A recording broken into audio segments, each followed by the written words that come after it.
मेरे प्यारे देशवासियों, नमस्कार। आज मैं एक बेहद महत्वपूर्ण विषय पर, विशेषकर देश की माताओं, बहनों और बेटियों से बात करने के लिए आया हूं। आज भारत का हर नागरिक देख रहा है कि कैसे भारत की नारी शक्ति की उड़ान को रोक दिया गया, उनके सपनों को बेरहमी से कुचल दिया गया। हमारे भरसक प्रयास के बावजूद हम सफल नहीं हो पाए। नारी शक्ति वंदन अधिनियम में संशोधन नहीं हो पाया और मैं इसके लिए सभी माताओं, बहनों, उनसे मैं क्षमा प्रार्थी हूं। साथियों, हमारे लिए देश हित सर्वोपरि है, लेकिन जब कुछ लोगों के लिए दल हित सब कुछ हो जाता है, दल हित देश हित से बड़ा हो जाता है, तो नारी शक्ति को, देश हित को इसका खामियाजा उठाना पड़ता है। इस बार भी यही हुआ है। कांग्रेस, डीएमके, टीएमसी और समाजवादी पार्टी जैसे दलों की स्वार्थी राजनीति का नुकसान देश की नारी शक्ति को उठाना पड़ा है। साथियों, कल देश की करोड़ों महिलाओं की नजर संसद पर थी। देश की नारी शक्ति देख रही थी। मुझे भी ये देखकर बहुत दुख हुआ कि जब ये नारी हित का प्रस्ताव गिरा तो कांग्रेस, डीएमके, टीएमसी, सपा जैसी परिवारवादी पार्टियां खुशी से तालियां बजा रही थी। महिलाओं से उनके अधिकार छीनकर ये लोग मेजें थपथपा रहे थे। उन्होंने जो किया वो केवल टेबल पर थाप नहीं थी, वो नारी के स्वाभिमान पर, उसके आत्मसम्मान पर चोट थी। और नारी सब भूल जाती है, अपना अपमान कभी नहीं भूलती। इसलिए संसद में कांग्रेस और उसके सहयोगियों के उन सबके व्यवहार की कसक हर नारी के मन में हमेशा रहेगी।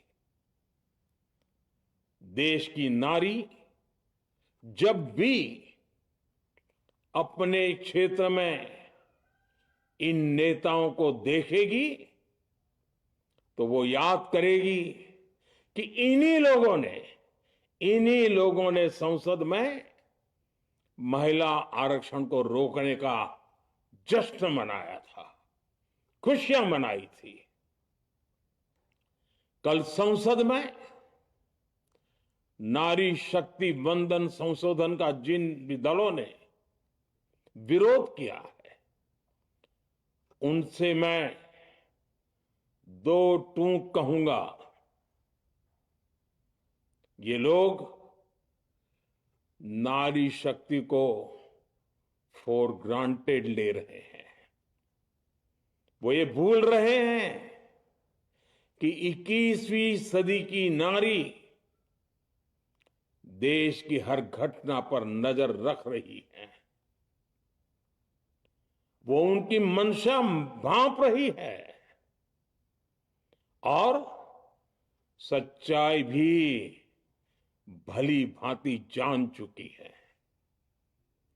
इसलिए महिला आरक्षण विरोध करके जो पाप विपक्ष ने किया है, इसकी उन्हें सजा जरूर मिलेगी। इन दलों ने संविधान निर्माताओं की भावनाओं का भी अपमान किया है और जनता द्वारा इसकी सजा से भी वो बच नहीं पाएंगे। साथियों, सदन में नारी शक्ति वंदन संशोधन किसी से भी कुछ छीनने का नहीं था। नारी शक्ति वंदन संशोधन हर किसी को कुछ न कुछ देने का था, देने के लिए संशोधन का था। ये 40 साल से लटके हुए नारी के हक को 2029 के अगले लोकसभा चुनाव से उसका हक देने का संशोधन था। नारी शक्ति वंदन संशोधन 21वीं सदी के भारत की नारी को नए अवसर देने, नई उड़ान देने, उसके सामने से बाधाएं हटाने का महायज्ञ था। देश की 50% यानी आधी आबादी को उसका अधिकार देने का साफ नियत के साथ, ईमानदारी के साथ किया गया एक पवित्र प्रयास था। नारी को भारत की विकास यात्रा में सहयात्री बनाने और सबको जोड़ने का प्रयास था। नारी शक्ति वंदन संशोधन समय की मांग है। नारी शक्ति वंदन संशोधन उत्तर, दक्षिण, पूर्व, पश्चिम सभी राज्यों की, हर राज्य की शक्ति में समान वृद्धि का प्रयास था। ये संसद में सभी राज्यों की आवाज को अधिक शक्ति देने का प्रयास था। राज्य छोटा हो, राज्य बड़ा हो, राज्य की आबादी कम हो या राज्य की आबादी ज्यादा हो, सबकी समान अनुपात में शक्ति बढ़ाने की कोशिश थी। लेकिन इस ईमानदार प्रयास की कांग्रेस और उसके सहयोगियों ने सदन में पूरे देश के सामने भ्रूण हत्या कर दी है, भ्रूण हत्या कर दी है। ये Congress, TMC, Samajwadi party, DMK जैसे दल इस भ्रूण हत्या के गुनहगार हैं। ये देश के संविधान के अपराधी हैं। ये देश की नारी शक्ति के अपराधी हैं। साथियों, कांग्रेस महिला आरक्षण के विषय से ही नफरत करती है। उसने हमेशा से ही महिला आरक्षण को रोकने के लिए षड्यंत्र किए हैं। इस दिशा में पहले जितनी बार भी प्रयास हुए, हर बार कांग्रेस ने इसमें रोड़े अटकाए हैं। इस बार भी कांग्रेस और उसके साथियों ने महिला आरक्षण को रोकने के लिए एक के बाद एक नए झूठ का सहारा लिया। कभी संख्या को लेकर,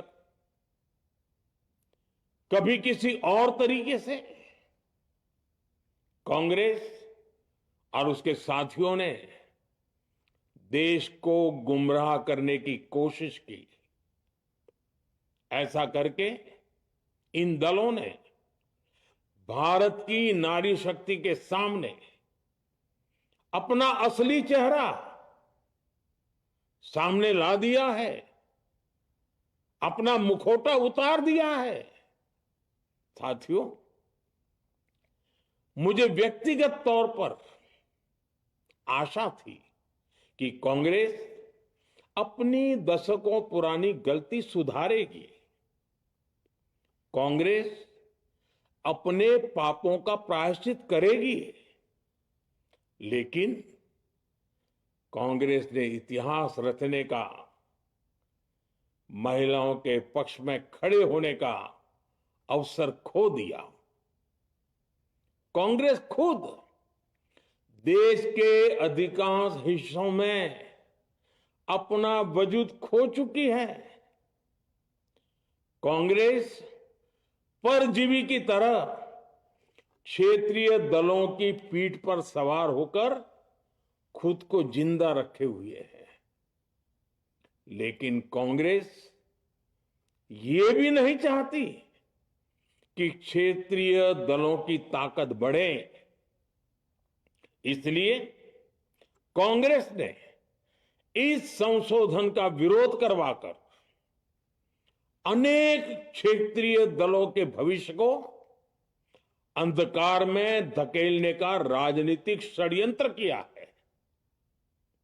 साथियों, Congress, Samajwadi party, DMK, TMC और दूसरी पार्टियां इतने वर्षों से हर बार वही बहाने, वही कुतर्क गढ़ते आए हैं, बनाते आए हैं।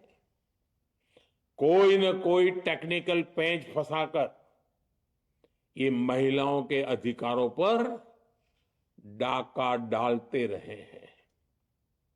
देश राजनीति का ये भद्दा पैटर्न बराबर समझ चुका है और उसके पीछे की वजह भी जान चुका है।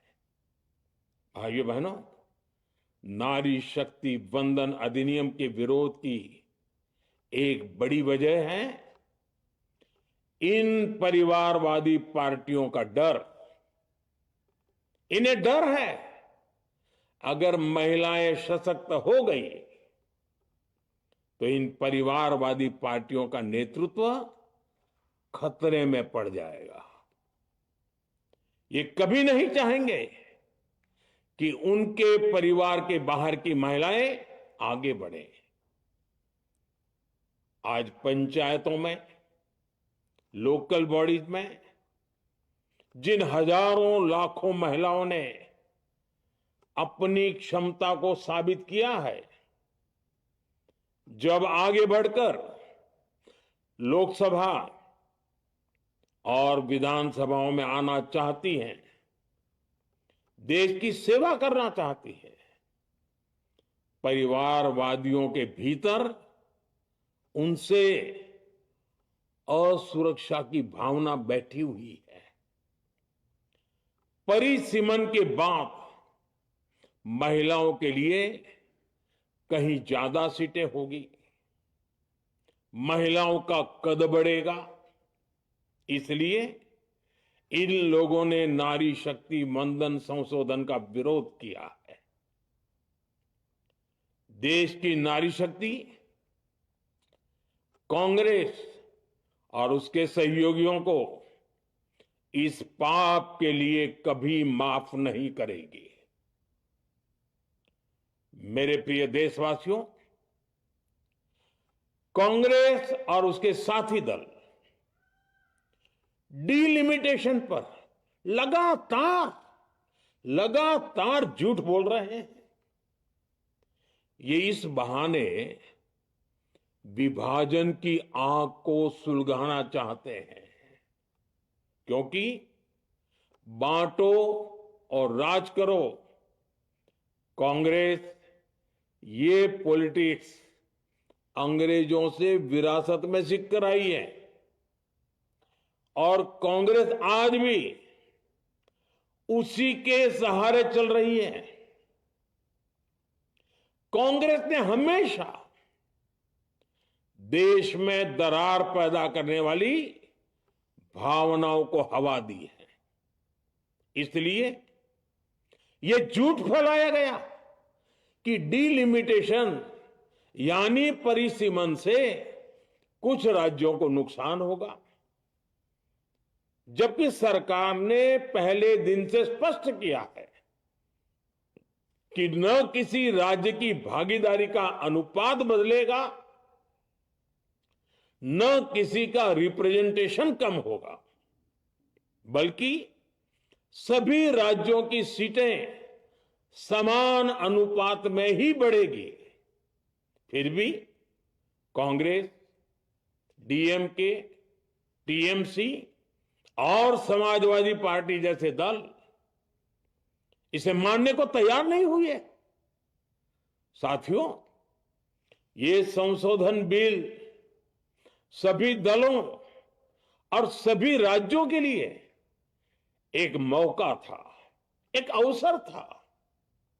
ये बिल पास होता तो तमिलनाडु, बंगाल, यूपी, केरला हर राज्य की सीटें बढ़ती, लेकिन अपनी स्वार्थी राजनीति की वजह से इन दलों ने अपने राज्यों के लोगों को भी धोखा दे दिया। जैसे कि डीएमके के पास मौका था कि वो और ज्यादा तमिल लोगों को सांसद विधायक बना सकती थी, तमिलनाडु की आवाज और मजबूत कर सकती थी, लेकिन उसने वो मौका खो दिया। टीएमसी के पास भी बंगाल के लोगों को आगे बढ़ाने का मौका था, लेकिन टीएमसी ने भी ये मौका गंवा दिया। समाजवादी पार्टी के पास भी मौका था कि वो महिला विरोधी छवि होने के दाग को कुछ कम कर सके, लेकिन सपा भी इसमें चूक गई। समाजवादी पार्टी लोहिया जी को तो पहले ही भूल चुकी है। सपा ने नारी शक्ति वंदन संशोधन का विरोध करके लोहिया जी के सारे सपनों को पैरों तले रौंद दिया है। सपा महिला आरक्षण विरोधी है। ये यूपी की और देश की महिलाएं कभी नहीं भूलेगी। साथियों, महिलाओं के आरक्षण का विरोध करके कांग्रेस ने फिर एक बात सिद्ध कर दी है। कांग्रेस एक एंटी रिफॉर्म पार्टी है। 21वीं सदी के विकसित भारत के लिए जो भी निर्णय, जो भी रिफॉर्म जरूरी है, जो भी निर्णय देश ले रहा है, कांग्रेस उन सब का विरोध करती है, उसे खारिज कर देती है, उस काम के अंदर खलल डालती है। यही कांग्रेस का इतिहास है और यही कांग्रेस की नेगेटिव पॉलिटिक्स है।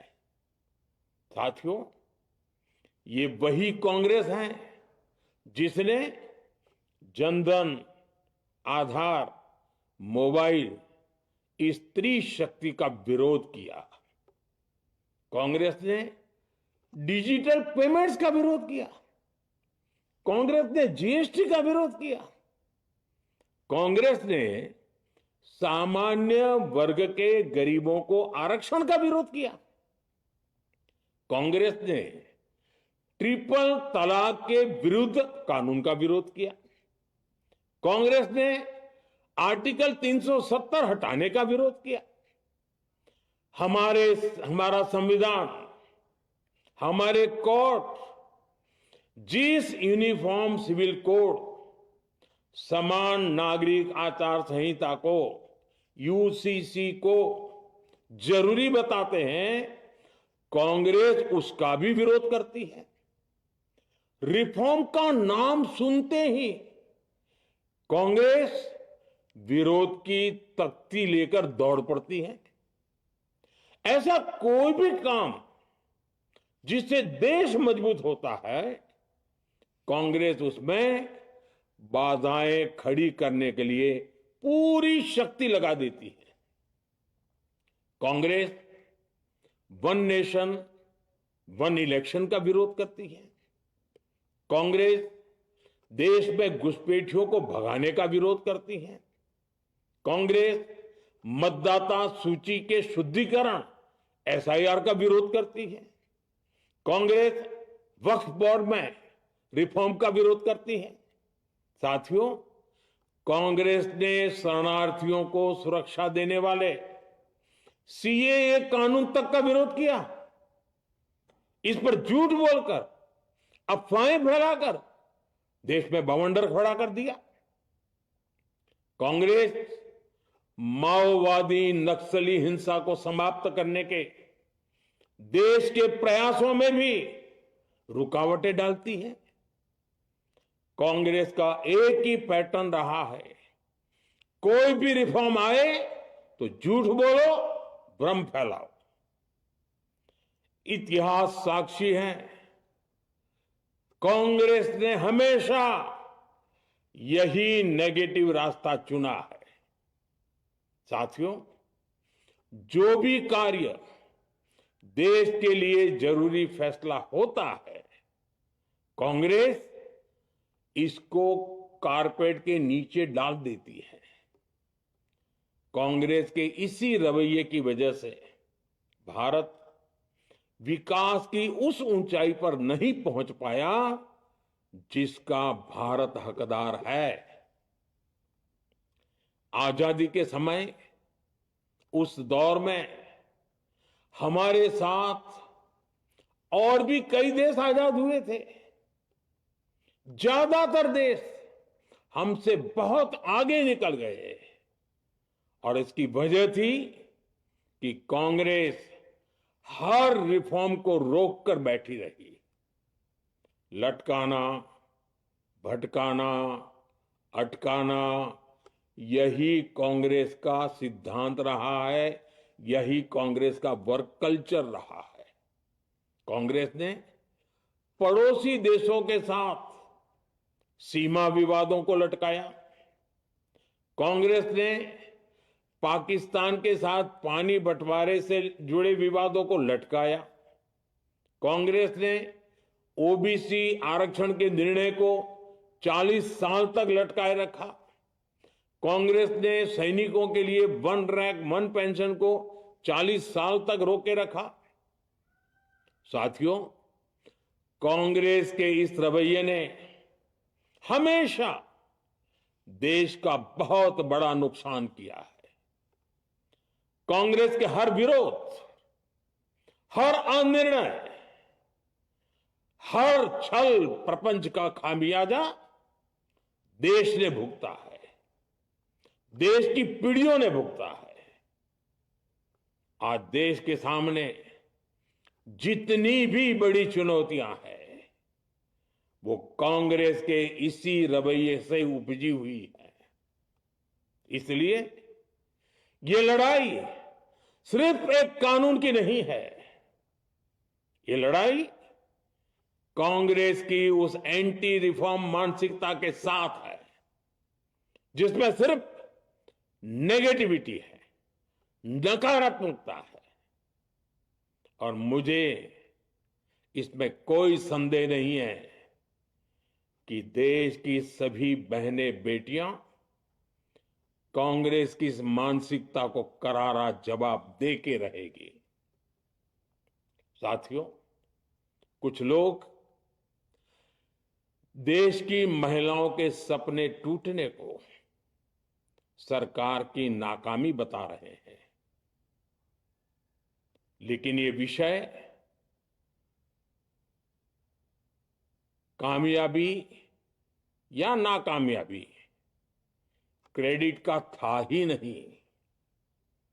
मैंने संसद में भी कहा था, आधी आबादी को उनका हक मिल जाने दीजिए, मैं इसका क्रेडिट विज्ञापन छपवाकर विपक्ष के सभी लोगों को दे दूंगा, लेकिन महिलाओं को दकियानुसी सोच से देखने वाले फिर भी अपने झूठ पर अड़े रहे, कायम रहे।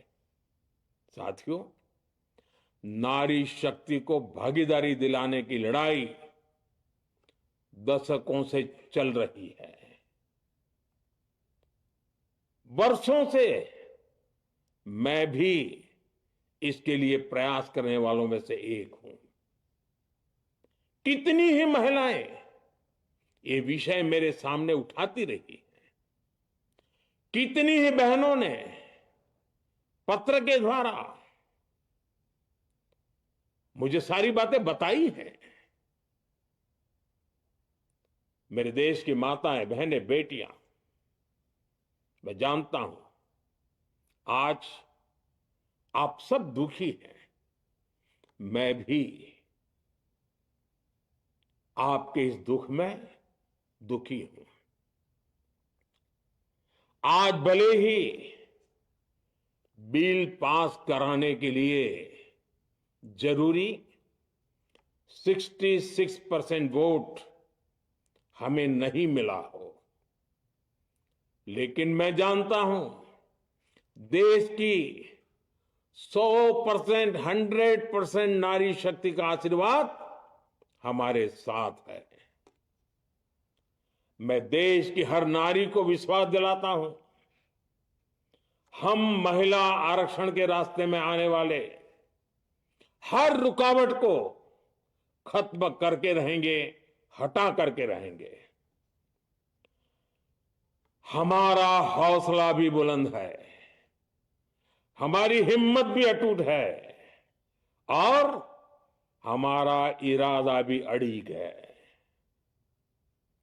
महिला आरक्षण का विरोध करने वाली पार्टियां ये देश की नारी शक्ति को संसद और विधानसभाओं में उनकी भागीदारी बढ़ाने से कभी भी रोक नहीं पाएंगे।